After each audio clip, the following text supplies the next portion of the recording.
পুরোপুরি স্বাভাবিক। কালকের ঘটনাটাও আর অতটা দগদগে ঠেকছে না। দেখলাম আমার সাইকেলের কিছু কিছু অংশ বেঁকে গেছে। ইতিমধ্যে মা হাতে ব্যাগটা দিয়ে গেল বাজারে যাওয়ার জন্য। আমিও তৎক্ষণাৎ ব্রাশটা সেরে নিয়ে বাজারে বেরিয়ে পড়লাম। হাটটা বসে সীতাগঞ্জ মোড়ে, সেখানেই চলেছি। সেই একই পথ। কয়েক মিনিট পর শ্মশানের রাস্তাটায় এসে পৌঁছালাম। সাইকেল থামিয়ে শ্মশানটাকে ভালো করে দেখতে লাগলাম, কিন্তু সেখানে অস্বাভাবিক কিছুই খুঁজে পেলাম না।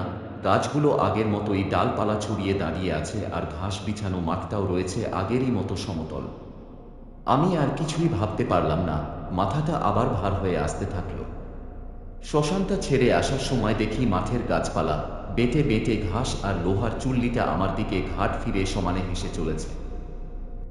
বাকি গল্প শুনতে হলে আমাদের চ্যানেলটা সাবস্ক্রাইব করুন এখনই। আশা করি সবাই ভালো থাকবেন।